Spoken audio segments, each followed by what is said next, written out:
Framed and fired. My recording exposed corrupt managers, leading to their downfall and FBI action. I used to work at an upscale restaurant owned by a large corporate entity that owns several different restaurant brands. I worked there for about 3.5 years before they eventually fired me. But more about that later. First, I want to give an idea of my role there. My role at that job was a little of everything. Since the day I started working there, I took it upon myself to learn as much as possible. I was very persistent with management when I wanted to learn a new department. I had started as a server but eventually worked my way into different departments and job titles like carry-out, hosting, bartending, bar backing, banquets, catering, and deliveries. My singular goal while working there was to make myself available for as many hours as possible. I was being paid about $12 an hour, though that fluctuated if I was working as a bartender or server and making tips. Eventually, it was noticed by management how I fit best into one of the non-tipped positions. I was so good at it that they decided to try me out as an unofficial supervisor over the team that worked in carry-out, catering, and deliveries, as those were all one department. I knew this was going to ultimately mean a few fewer hours since I would only be working in one department. So I negotiated with management to increase my pay by about $1.50 since I was taking on additional responsibilities. They were satisfied with the pay increase. I wasn't trying to get as much money as possible. I just wanted to be able to pay my bills and still have a little money left over for fun. I was living in the highly taxed city of Chicago, which is in the already highly taxed state of Illinois, so it was pretty difficult to make ends meet and still have money left to enjoy my life. I am a person of simple pleasures, and I can enjoy things for long periods of time, so it didn't take much money to be happy. A video game could hold my attention for several months, sometimes even years. I had a family pet that I had brought with me to Chicago, so that counted as an extra expense. Not long after I started this position as the unofficial supervisor, I got a girlfriend, so I was also going out more often and spending money on her. With my position and some smart budgeting, I was able to afford all of this. The money wasn't an issue, but management had a high turnover rate. So the incoming managers often did not know what the department entailed, or how important hours were to workers of these departments. Eventually, it was noted that our current general manager was going to be fired and replaced. The incoming general manager was supposed to be some rock star when it came to improving restaurants. We looked up his name and found him as the first search result on Google, but the entry wasn't some glowing review of his work ethic or his impeccable ability to improve the way a restaurant runs. It was actually a mugshot in a police report filed for repeated domestic abuse. This is important later. We'll call him Harvey. Shortly after Harvey came in and started making changes, one of our best managers gave her resignation. She refused to work with him and, like an oracle, told us to expect lots of sexual harassment, misogynistic comments, and for him to eventually run this place into the ground. Not long after she left, our general manager began replacing our current managers with hand-picked people that he had worked with in the past. Eventually, all but one manager was replaced. That manager was the kitchen manager. We will call him Frito. Frito had been there since I had started working there. He seemed to be something of a chameleon, as in his values and ethics seemed to change depending on who his boss was. Honestly, I sort of applaud his survival instincts, but ultimately see him as a suck-up and a traitor.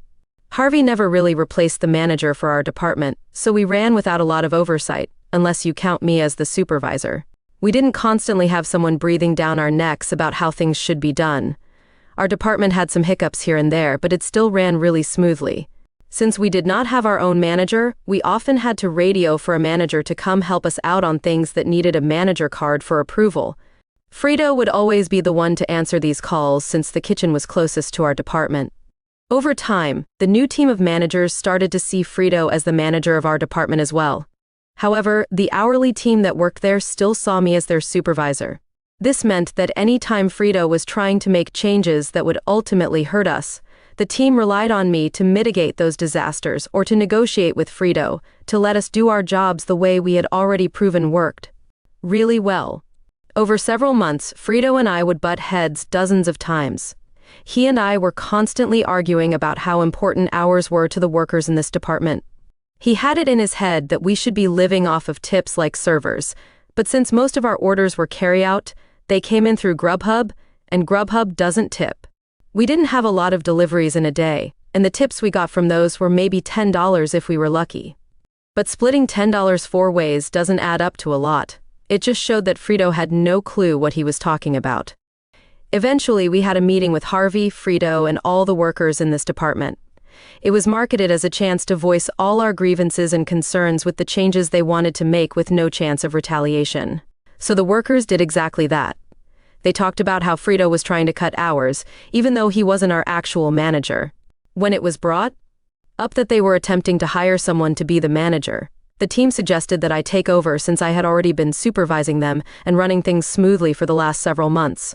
I was also the one that management consulted with when writing schedules, as I had an understanding of the days some workers could and couldn't work depending on their school schedules or family life. I could see at the moment it was suggested that Harvey and Frito made the decision on the spot that I had to be gotten rid of. Although they didn't say it, I could see the look they gave each other and instinctively knew that my days at this place were numbered, and my job was going to be axed one way or another. They made a bunch of promises to us about not cutting hours. They told us that they would stop sending all but one person home early and only leaving one person to clean everything and close up by themselves. As this wasn't a small department, and it was simply too much for one person to do alone while still meeting health and safety standards. They promised that whatever hours we were scheduled for, we would work. We weren't trying to be unreasonable, so we told them that we usually have 3 or 4 people scheduled to work our department. They could cut 2 of them early, but we always needed at least 2 people here to help close properly. The promise was made that they would always have at least 2 closers. However, only about a week later, they started sending all but one person home early again every night. One night, they tried to do it while I was scheduled as the closer, and we had just returned from a massive catering event. There was an unbelievable amount of cleanup left to do for one person. When Frito came in and tried to send everyone except me home, I stepped up and told him that he was consistently breaking the promise he had made to us during the meeting. He looked me square in the face and told me to stop complaining about it, and if I was going to keep trying to talk to him about him breaking his promises, he could easily find someone who could work my shift. I quickly realized that this was an assassination attempt on my job. He wanted me to press it further, so I backed off and started cleaning. I ended up having to stay way late, and that meant overtime pay anyway. I got a write-up for that since we aren't allowed to work overtime without a manager's approval. When I refused to sign the write-up, pointing out that I had tried to explain to Frito that I wouldn't be able to clean up all that stuff alone before my scheduled shift ended, I was allowed to leave without signing the write-up, but only because the HR rep that was present at the time wasn't one of Harvey's cronies. Skip ahead to the day I was fired. It is important to note at this point that I always came into work an hour early. Since we lived in Chicago, food was expensive. However, at our job, we were allowed to have as much free soup and bread as we liked, so I would come into work 1 hour early every day so I could have some soup and bread for lunch before my shift. But on this day, when I walked into the kitchen to get myself some soup, one of the line cooks told me that he had a dish that had been canceled after he cooked it, and Frito had told him to give it to someone. He assured me Frito had already comped it, and that it was free to take for whoever wanted it. It just so happened to be my favorite appetizer, so I happily took the free food. Not long after I got to my booth, both Harvey and Frito approached me and asked me if I had put in a ticket for that food. I told them that the line cook had given it to me and said it was the canceled order that Frito had already comped. Frito looked dumbfounded and said he had no idea what I was talking about. So Harvey told me, "I think you know that's theft. Go ahead and finish the food and then grab your stuff and go. That's the last meal you'll be having here." I tried to explain to them that I had been given this food by the line cook, but they refused to listen. So I offered to take them to the kitchen to clear it up with the cook, but by the time I had gone back to the kitchen with them to talk to the line cook, he had already gone home for the day.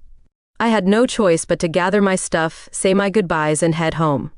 On my way out, I told the people working in my department that afternoon what had happened, exactly as it happened. They were shocked and angry, but mostly sad to see me go. I decided that on my way out, I would stop by the accounting office and pick up any tips that may have been dropped for me that week, just to make sure I didn't get screwed out of that money.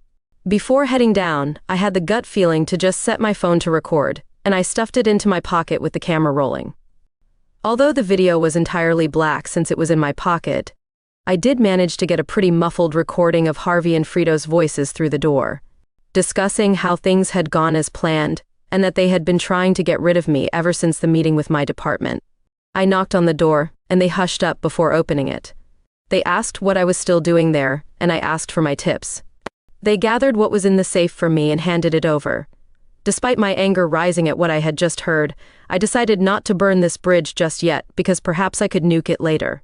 I offered a handshake to both managers, thanked them for the opportunity to work there, and left, making sure to pull my phone out of my pocket and record the front of the restaurant with the sign showing its name and logo. Working in a restaurant, you learn to always cover your own ass.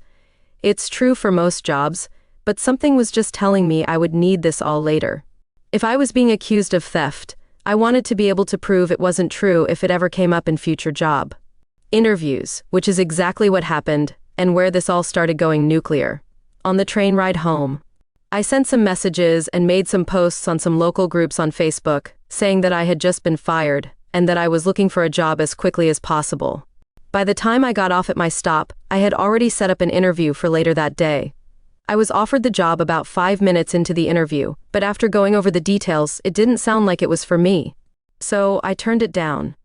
I interviewed at a few other places and found one that was a damn good fit with a hefty pay increase compared to my previous job, and I wouldn't have to deal with customers. It was an auditing job for a logistics company. However, during the interview with the manager of this job, he mentioned he had already called my previous place of employment and spoken with the general manager, Harvey. Harvey had told him that I had been fired for theft. Luckily for me, the manager I was interviewing with asked me to tell him more about that, and he was willing to let me pull out my phone and find the recording. I asked if the voice in the video was the same as the one he spoke with on the phone. It was. That was confirmation enough for him that I hadn't made a fake video. He listened to the two managers in the video admit that they had set me up and watched to the end when I showed the front of the restaurant, complete with the logo and name.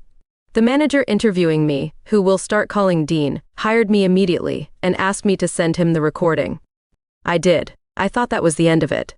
About 7 months later, after settling into this job quite nicely, HR sent out a welcome all our new team members email, which listed all the newest hires, some facts about them, and had pictures of them all. They sent these out every time they hired a new round of people. One of them, Thomas, was a former coworker who worked with me at the restaurant. We had worked at the host stand together, so I was pretty glad to see someone I knew and liked coming onto the team. I sought out his desk, went over and said hello, and asked why he left the restaurant. He hadn't left willingly. He'd been laid off because the company was under investigation. It had started as a relatively small matter. The corporate entity that owned the restaurant chain had received an email with an attached video, that video being the one filmed from inside my pocket. That was cause enough for corporate to send someone to investigate internally. Thomas was pretty surprised that I hadn't heard anything about it since there had been numerous attempts to get in touch with me. As soon as he said that, I logged into the old email I had used when I first applied for the job at the restaurant. I had at least 24 emails asking me to come in to discuss my employment and termination. I never replied. I just didn't care enough anymore. I'd also changed my number since then, so they hadn't been able to contact me by phone. Thomas continued explaining that before corporate had sent someone, Harvey and Frito had talked with my department and tried to offer them all a small pay increase to spin corporate a story about how I was incompetent at my job and failed to live up to my duties. The day the corporate auditor showed up, there had been a small exodus of people from my old department.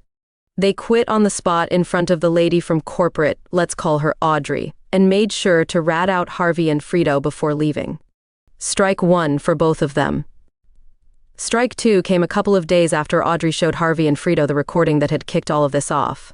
They denied it vehemently, but there was no mistaking Harvey's voice. It's unique.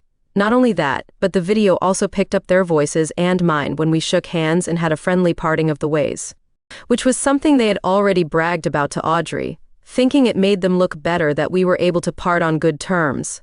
This wasn't the actual strike two. That came when it was clear they needed to be separated, so Audrey sent Frito to work at another restaurant owned by our parent company, and temporarily demoted Harvey to manager. This tore them apart.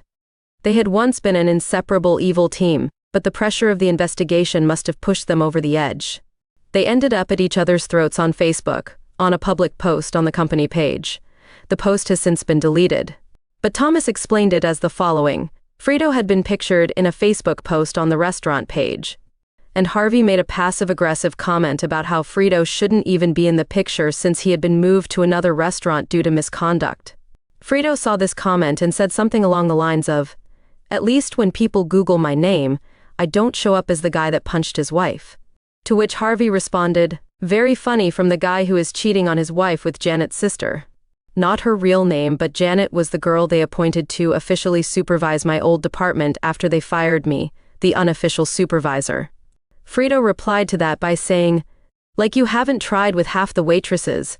They all have stories about you trying to screw them." The post was deleted, but not before it had been seen by Audrey, the auditor. That was officially strike 2. Strike 3 came the next day when Audrey started interviewing the female waitstaff and bartenders, seeing if any of them could confirm that Harvey had tried to make a move on them. All of them were interviewed separately. Several of them had similar stories. Every girl that confirmed Harvey had made a move on them said he had offered to be their sugar daddy if they would send nudes or stay after, closing to fool around with him. Harvey was fired, but that isn't the worst of it. Audrey, the auditor, wasn't just some random woman from corporate. She was the old regional manager for this area and had personally hired Harvey's wife as the general manager of another restaurant in the city. So she called up the restaurant Harvey's wife worked at and told her everything she had learned from the female waitstaff. We learned later that they had gotten a divorce over him trying to cheat on her after she'd already given him a second chance to change after he had beaten her. I don't know what compelled her to give him a second chance after something like that, but she sure didn't give him a third. After firing Harvey, the line cook who had given me the food was interviewed by Audrey. I don't know how it came up, but at some point, he let it slip that he was an illegal immigrant. She had his file in her hand with an Illinois ID and social security number on file, so this confused her, and she pressed him for more information. It turns out that Frito had some connections and had his own miniature black market going on, where he would have fake social security cards and IDs made for the illegal immigrants he was hiring at reduced wages. It had been going on for at least 4 years. Needless to say, this is a felony. With the potential PR nightmare that she was likely dealing with, Audrey felt she had no choice but to alert the authorities. Local PD enlisted the help of the FBI since some of the evidence led them beyond the jurisdiction of the local police. Frito was arrested and quickly gave up the names of the people working that he had sold social security cards and IDs to. I'm not sure if he gave up all of them, but he did name drop about 14 people, and of those 14 at least half were deported by the time Thomas had been let go. One of them was the line cook who had given me the food the day I was fired. Thomas went on to explain that it had all started with me being fired, but I never sent that recording to corporate. I'd only sent it to Dean when he hired me. I asked Dean about it, and he told me he had sent it to his wife since she was a lawyer. He wanted to see if I had a case to maybe sue my old job since what they had done was wrong. But he also remembered that when we had first talked about it, I had said, "I'm not the type of person who would try to make millions off an entire company because of the mistakes of two." But I'd also said that it would be pretty sweet to see them lose their jobs too. So his wife had been the one that sent it to the legal team at the corporate HQ of my old restaurant job. My boss showed it to his wife, who forwarded it to the real head honchos of my old job. They were both just trying to get 2 scumbags fired for what they did to me, but ended up pulling a thread so long that it didn't end. Until there were sexual harassment accusations, revelations about managers cheating on their wives with girls related to people they had placed in positions of authority, a divorce, mass layoffs, pending investigations, a staff overhaul, an FBI investigation into what could be considered black market dealings of falsified government-issued documents, and at least a half-dozen deportations, and probably as many as 14. I don't know if this counts as nuclear revenge, as I didn't actively pursue it. But Thomas ended up showing me that even if it wasn't revenge, it was definitely nuclear, and the crater it left was massive.